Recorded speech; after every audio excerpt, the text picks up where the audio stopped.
Hello students.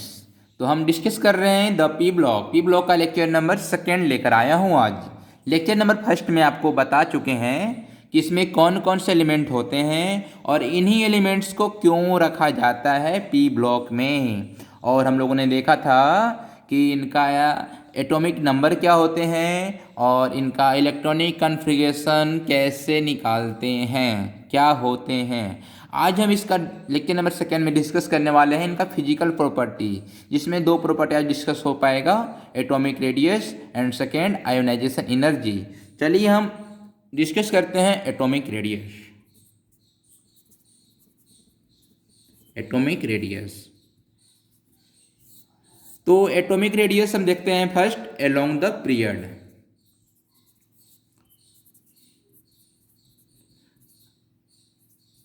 अब period में आप ले लो कोई भी पीरियड।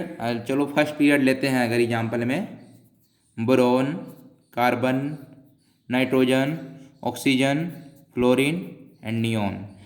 तो बच्चों इसमें जो होता है जेड, जिसको बोलते हैं नंबर ऑफ प्रोटॉन या फिर नंबर ऑफ प्रोटॉन। प्रोटॉन कहाँ पे होते हैं? न्यूक्लियस में होते हैं, इसलिए उसे हम न्यूक्लियर चार्ज ही बोलते हैं।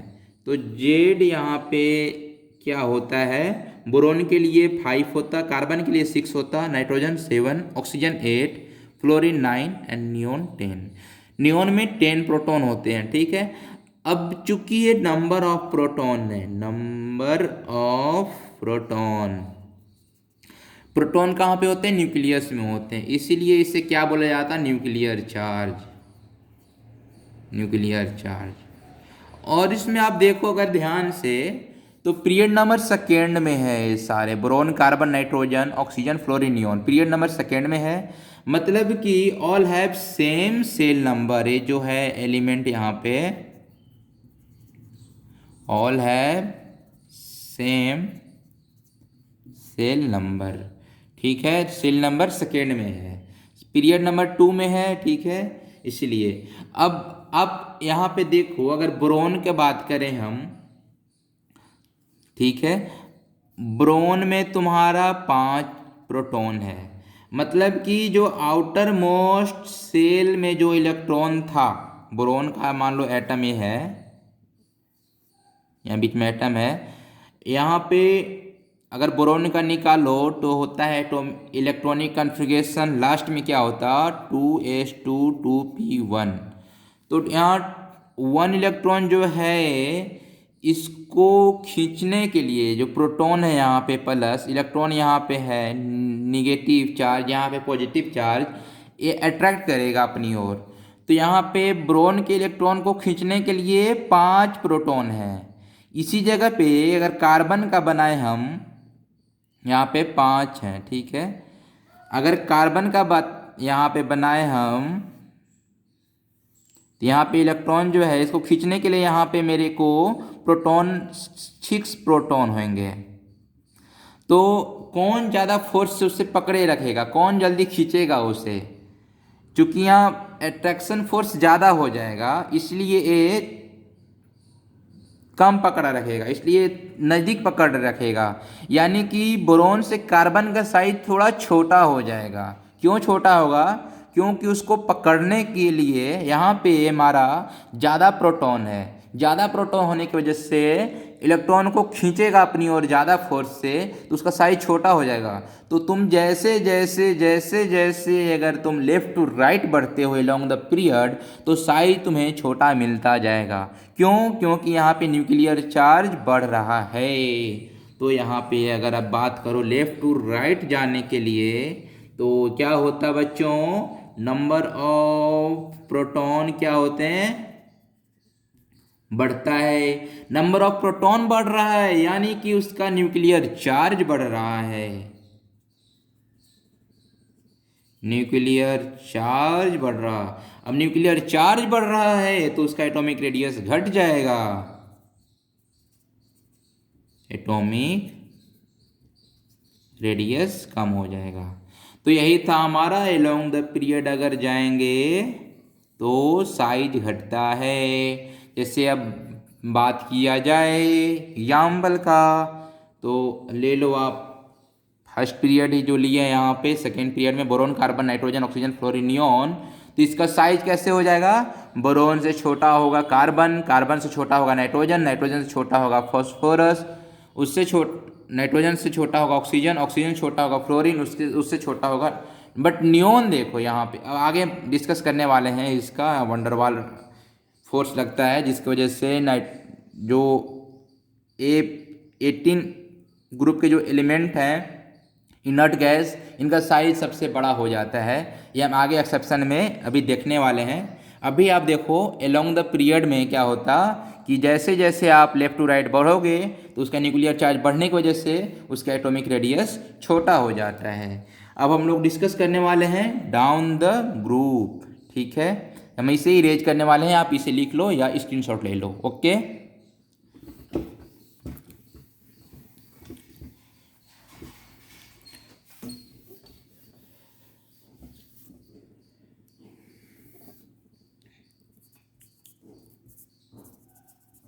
डाउन दी ग्रुप आओगे। डाउन दी ग्रुप अगर आ रहे हो, boron, aluminium, gallium, indium, thallium, कोई भी ग्रुप में आप एग्जाम्पल ले लो। हम बोरोन का लेते हैं, तो ग्रुप नंबर 13 में देख लो, यहाँ पे boron, aluminium, gallium, indium and thallium. तो यहाँ पे आप इसका पहले इलेक्ट्रॉनिक कन्फिग्रेशन निकाल लो। तो ये चूंकि सेकेंड पीरियड में है इसलिए इसका हो जाएगा 2s2 2p1। हम इस सब पिछले लेक्चर में डिस्कस कर चुके हैं कि इसका इलेक्ट्रॉनिक कन्फिग्रेशन डायरेक्ट कैसे लिखते हैं। जिस पीरियड में हो उसका यहाँ लिख लो, थर्ड पीरियड में है इसलिए 3।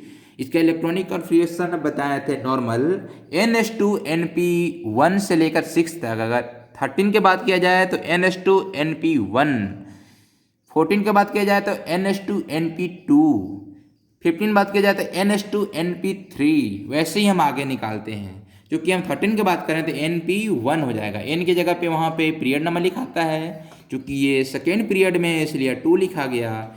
एल्युमिनियम थर्ड पीरियड में है इसलिए आप लिखेंगे 3s2 3p1। गैलियम 4 में है, इंडियम 5 पीरियड में है, थैलियम 6 पीरियड में है। ऐसे ही आप यहाँ लिख लो 4s2 4p1। इंडियम का हो जाएगा 5s2 5p1। थैलियम का हो जाएगा आपका 6s2 6p1। ओके, तो आप यहाँ पे देख रहे हो जैसे जैसे जैसे जैसे नीचे आ रहे हो वहाँ पे सेल नंबर बढ़ता जा रहा है। फर्स्ट जो है सेकेंड पीरियड, इसमें आपका 2 सेल है, ठीक है। यहाँ पे एल्युमिनियम में आओगे तो यहाँ पे 3 सेल मिल जाएगा। यहाँ थैलियम में आओगे तो यहाँ पे 6 सेल मिल जाएगा। इंडियम में आओगे तो 5 सेल मिलेगा। तो जैसे जैसे नीचे आओगे तो नंबर ऑफ सेल क्या हो रहा बच्चों? इंक्रीज कर रहा। तो नंबर ऑफ सेल इंक्रीज कर रहा है यानी कि साइज उसका बढ़ रहा है। तो यानी कि एटॉमिक रेडियस क्या हो रहा? बढ़ रहा है। अब बात करते हैं कुछ एक्सेप्शन के बारे में। Along the period, down the group हम देख चुके हैं। अब आते हैं हम एक्सेप्शन।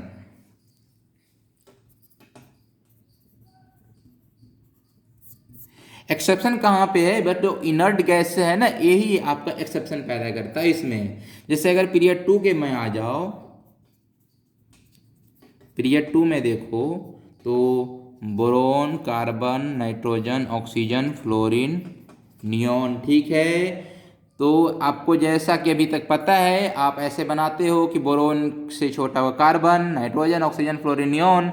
बट बच्चों जब नियोन पास आते हो तो इसमें क्या होता कि वंडर वाल रेडियस काम करता। इसके वजह से यहाँ पे इसका जो रिजल्ट है आ जाएगा आपका नियोन पहले, इसके बड़ा फिर होगा बोरोन, देन कार्बन, बाकी सब आगे सेम टू सेम रहेगा, नाइट्रोजन, ऑक्सीजन, देन फ्लोरीन। अब नियोन क्यों आया इससे हम देखते हैं। ये चूंकि नोबल गैस है, नोबल गैस होने की वजह से इसमें कौन सा फोर्स काम करता, कौन सा रेडियस लगता है? वंडर वाल रेडियस।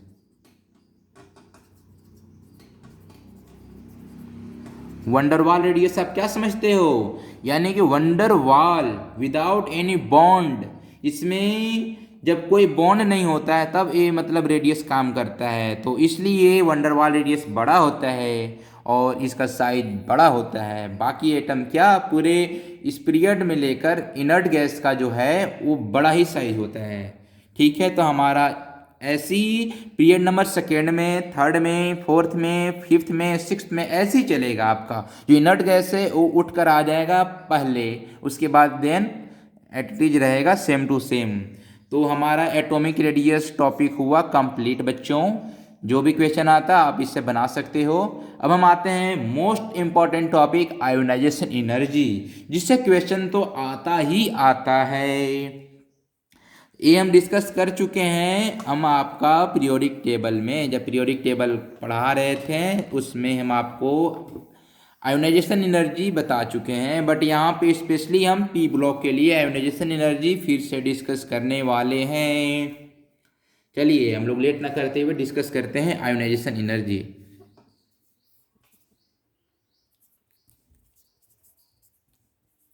आयोनाइजेशन एनर्जी, अच्छा बच्चा, आप आयोनाइजेशन एनर्जी से क्या समझते हो?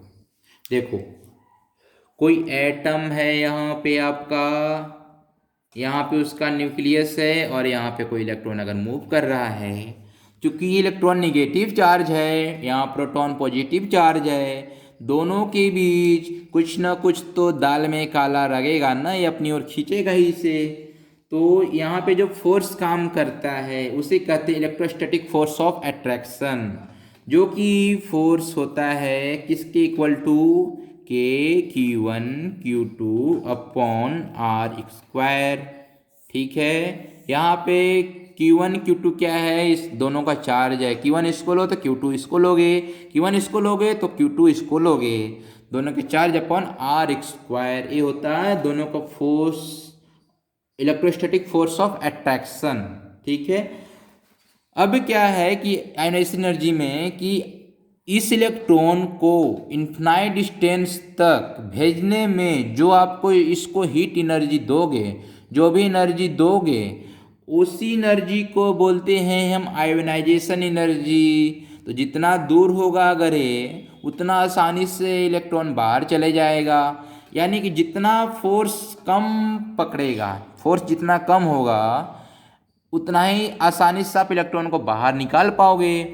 तो हम इसका डेफिनेशन लिखते हैं,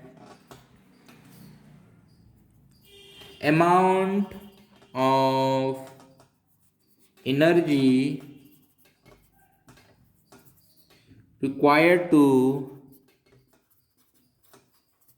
remove the valence shell electron, जो आउटर मोस्ट इलेक्ट्रॉन्स होते हैं उसको, द वैलेंस शेल इलेक्ट्रॉन। तो अब ये कैसा होना चाहिए, कौन सा एटम, तो आइसोलेटेड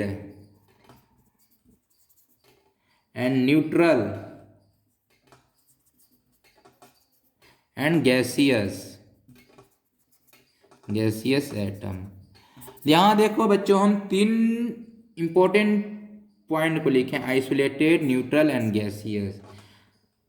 ठीक है, और ये वैलेंस शेल इलेक्ट्रॉन होना चाहिए, मतलब कि जो इलेक्ट्रॉन है सबसे बाहर होना चाहिए। आइसोलेटेड यानी कि अकेला होना चाहिए।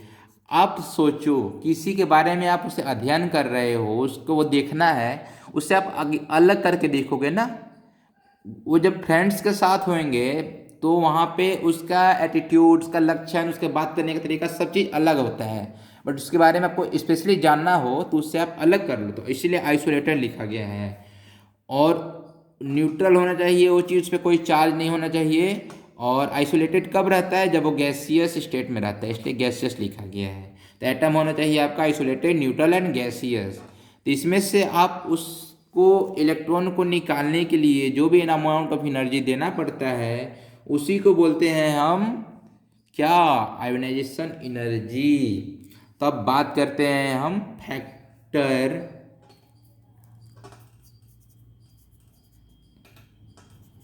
ऑन, मतलब ये किस पे डिपेंड करता है, on which ionisation energy depend. कौन कौन से ऐसे फैक्टर हैं जिस पे आयोनाइजेशन एनर्जी डिपेंड करता है? अभी बताएं बच्चों आपका हो कि अगर ये दूर रहेगा तो ये जो फोर्स है, इलेक्ट्रोस्टैटिक फोर्स ऑफ अट्रैक्शन, ये कम हो जाएगा, जिसकी वजह से इलेक्ट्रॉन निकालने में आसानी होगी। यानी कि फर्स्ट हो गया एटॉमिक साइज, उसके साइज पे डिपेंड करता है। तो फर्स्ट है हमारा एटॉमिक साइज को लेकर। एटॉमिक साइज में बच्चों क्या है, अगर एक छोटा एटम है, ठीक है, एक बड़ा एटम है, ठीक है, अब इसके इलेक्ट्रॉन को निकालना आसान होगा या इसके इलेक्ट्रॉन को निकालना आसान होगा, बताओ आप। तो यहाँ पे ये फोर्स कम है, इसलिए ये कम एनर्जी में इलेक्ट्रॉन बाहर चले जाएंगे। यानी कि जितना बड़ा साइज उतना कम एनर्जी देना पड़ेगा। यानी कि ionisation energy inversely proportional to size, ठीक है, एटॉमिक साइज में ए हो गया। सेकेंड क्या हमारा फैक्टर काम करता है, न्यूक्लियर चार्ज। न्यूक्लियर चार्ज जिसको हम जेड से डिनोट करते हैं, यानी नंबर ऑफ प्रोटॉन।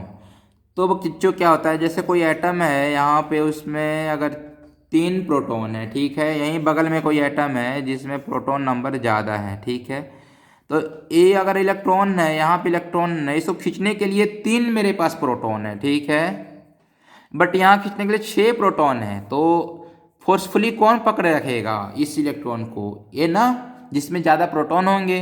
तो इसको इलेक्ट्रॉन को बाहर निकालने में आपको ज़्यादा एनर्जी देनी पड़ेगी। यानी जितना ज़्यादा न्यूक्लियर चार्ज उतना ज़्यादा फोर्स, यानी कि directly proportional to nuclear charge हो गया आपका। तो ionisation energy directly proportional to nuclear charge, ठीक है बच्चों, आप यहाँ तक समझ चुके हो। अब हम इसके आगे डिस्कस करने के लिए इसे इरेज करते हैं, आप इसे लिख लो या स्क्रीनशॉट ले लो। ओके स्टूडेंट्स,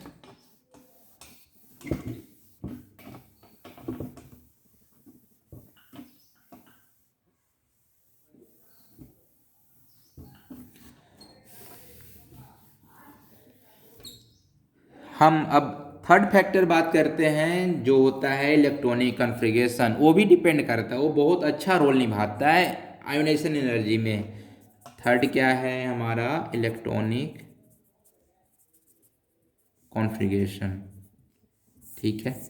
इलेक्ट्रॉनिक कॉन्फ़िगरेशन में क्या हम पढ़ने वाले हैं, अगर वो एटम का इलेक्ट्रॉनिक कॉन्फ़िगरेशन अगर स्टेबल है, जैसे आप गए हो सिनेमा हॉल में, वहाँ पे आपको पीछे वाला सीट मस्त मिल गया, आपको कोई आदमी जितना भी दे, पैसा भी देगा अगर, तो आप मूवी देखने गए हो, बेस्ट सीट मिल गया आपको, स्टेबल हो चुके हो, तो वहाँ सब चेंज नहीं होगे, आप नहीं लोगे उससे और आप चेंज नहीं होगे।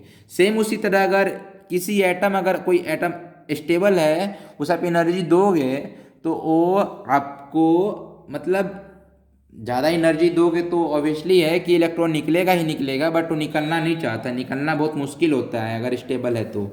यानी कि इसमें अगर स्टेबल है तो इलेक्ट्रॉन रिमूव करना क्या होगा, टफ होगा, ज़्यादा एनर्जी देने पड़ेंगे। तो स्टेबल कब कब होता है, हम बता चुके हैं आपको। फर्स्ट केस अगर हाफ फील्ड हो,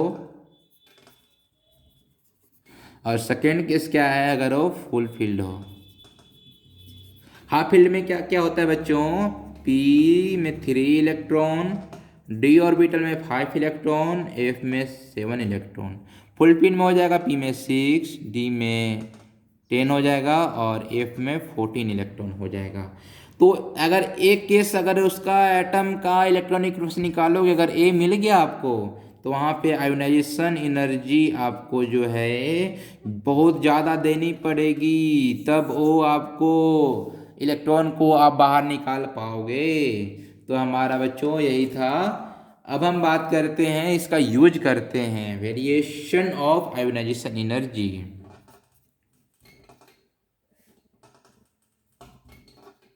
वेरिएशन ऑफ आयोनाइजेशन एनर्जी हमारा नेक्स्ट टॉपिक है। मतलब कि अगर देखो, अब अलोंग द पीरियड जा रहे हो, फर्स्ट है along the period, along the period में एग्जाम्पल ले लेते हैं, फर्स्ट सेकेंड पीरियड जो है boron carbon nitrogen oxygen fluorine neon, उसी को लेते हैं। तो boron carbon nitrogen oxygen fluorine and neon. तो बच्चों यहाँ पे क्या हो रहा है, न्यूक्लियर चार्ज बढ़ रहा है।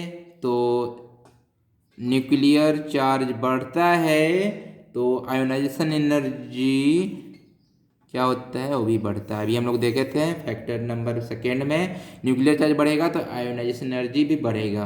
अब सेकेंड वेरिएशन में सेकेंड पॉइंट क्या है, down the group, down the group आओगे। इससे अगर 13 ग्रुप की बात करें, boron, aluminium, gallium, indium and thallium, तो यहाँ पे क्या होता है, साइज बढ़ता जाता है। जैसे जैसे नीचे आओगे साइज बढ़ता है, साइज बढ़ता है। तो अभी बताए थे हम फर्स्ट फैक्टर में कि साइज बढ़ता है, इन्वर्सली प्रोपोर्शनल था, तो आयोनाइजेशन एनर्जी क्या होगा, घटेगा। ठीक है, तो बोरॉन का आयोनाइजेशन एनर्जी देन उसके बाद कम होगा, उससे एल्युमिनियम का, गैलियम का, इंडियम का, थैलियम का एक्सेप्शन मिलते हैं, वो भी आगे हम लोग डिस्कस करने वाले हैं। तो इस दोनों पॉइंट्स आप क्या निकाल सकते हो कि अलोंग द पीरियड क्या है, आयोनाइजेशन एनर्जी बढ़ रहा है, यानी कि सबसे कॉर्नर में जाओगे आयोनाइजेशन एनर्जी ज़्यादा मिलेगा हीलियम पास, नीचे जाओगे तो घटता जाएगा, यानी कि सबसे ज़्यादा किसका हो गया, हीलियम का हो गया। तो ionisation energy highest in periodic table, question आ गया अगर तो उसके आंसर हो जाएगा हीलियम। ठीक है बच्चों, अब हम बात करते हैं इसका एक्सेप्शन को लेकर क्या होते हैं। तो इसके लिए हम जगह के लिए इसे इरेज कर रहे हैं, आप इसे लिख लो, स्क्रीनशॉट ले लो। ओके,